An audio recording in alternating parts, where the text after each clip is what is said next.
Hello, in this video we are going to look at some counting problems, and we're going to use the Venn diagram method to solve these problems.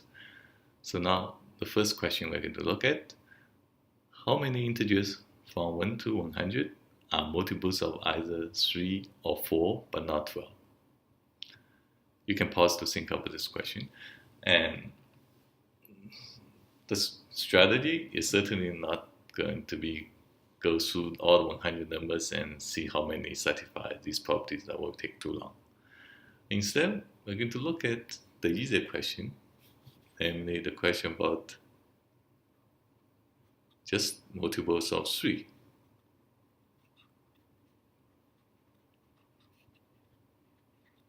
And that's easy because multiples of 3, they have patterns 3, 6, 9, and so on and so on. And instead of listing all of them, it's easier to figure out how many multiples of 3 are there, because every 3 of them is a multiple of 3.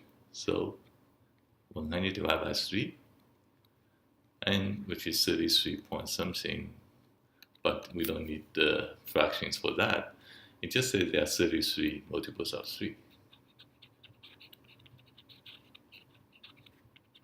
And we know where it finishes. 33 times 3 is 99, so the last number is 99. And similarly, we can also figure out the multiples of 2, of 4. And that's 4, 8, and so on, so on. And this time it actually finishes at 100. And the total amount of multiples, you have 25 multiples of 4.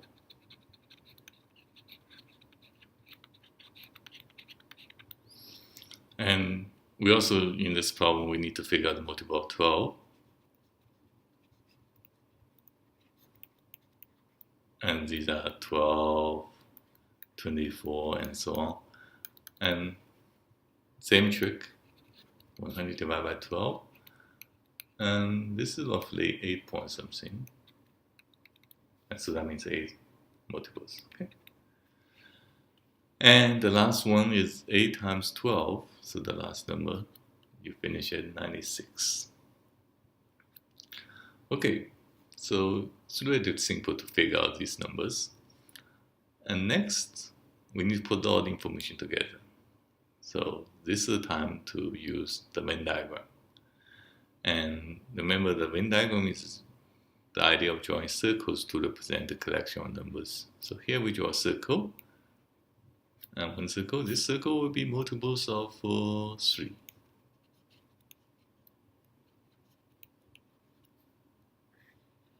And let's draw another circle. This will be multiple of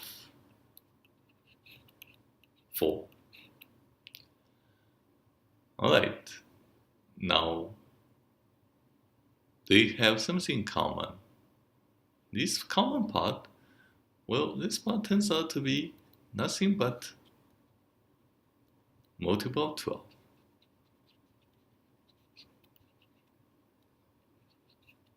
So the point is that any multiple of 12 will be divisible by 3, and it will also be divisible by 4. For example, the 12 here, actually the 12 will show up in the list of multiple of 3 because that's the next number show up.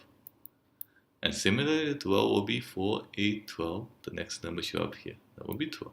So 12 will show up in both lists. And 24 will show up in both lists. And that's one fact. The other fact is, any multiple of 12 will show up in the list of 4 and 3.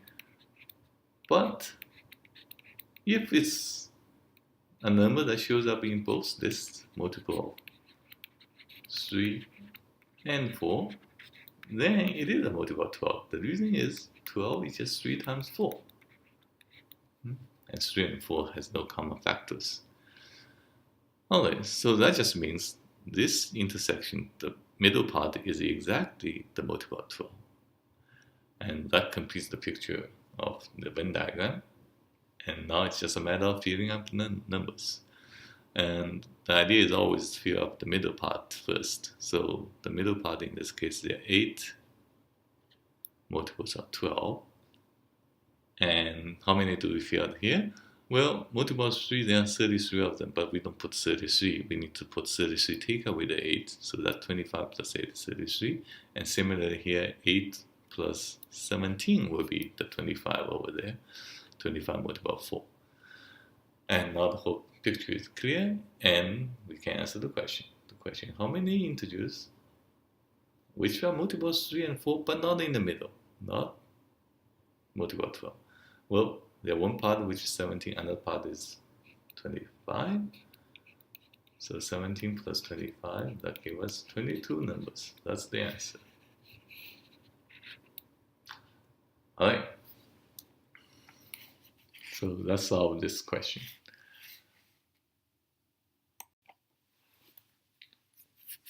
Now we look at another counting problem.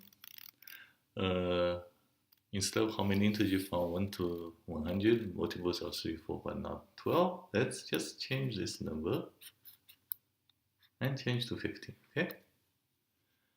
Now multiply 15. So we're going to do this Venn diagram again. But this time, how do we draw the circles? That's the question. So we'll do the same, draw a circle, multiple of 3.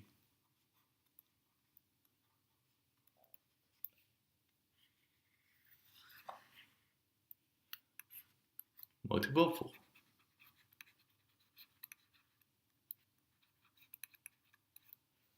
And this part is multiple of 12.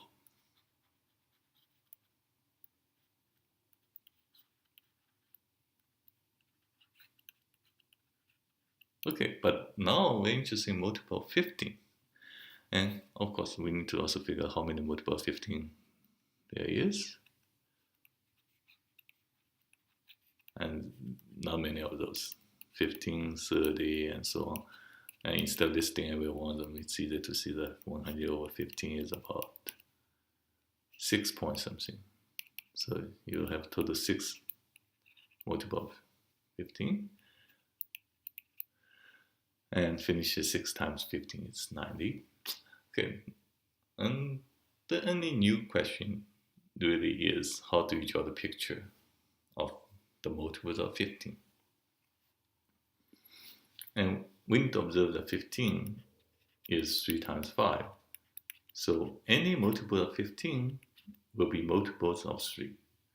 And therefore the circle you draw for 15 should be inside the circle for multiple of 3. So it should be inside. And does it touch the circle multiple of 4? Well, you could have both multiple of 15, multiple of 4. The number is 60. Okay, 60 is 4 times 15. So it does touch the circle. But anyway, you draw some circle inside multiple of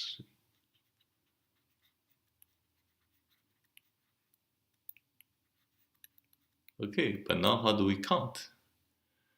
Okay, again we fill out the numbers. This is 8, just like last time. This is 17, and this is 25 for the circle. Okay, so in this case what we do is we first figure out these two circles, the 3 and the 4. Forget about 15. The 3 and 4, if we together, is 8, 17, 25, and this can be total is 25 plus 8 plus 17 will be 50 numbers. And then you have these two circles, the total 50 numbers, and you take out something in the middle. So you want the stuff that's outside the circle. You want the stuff outside the circle, and the middle is 6. So what do you do? Well, you have 50 numbers, you take out 6 numbers, and the middle is 6 multiple of 15, and you're left with 44. So the final count in this case is you will get 44 numbers. Alright, that's the two questions about counting integers of multiple sum numbers.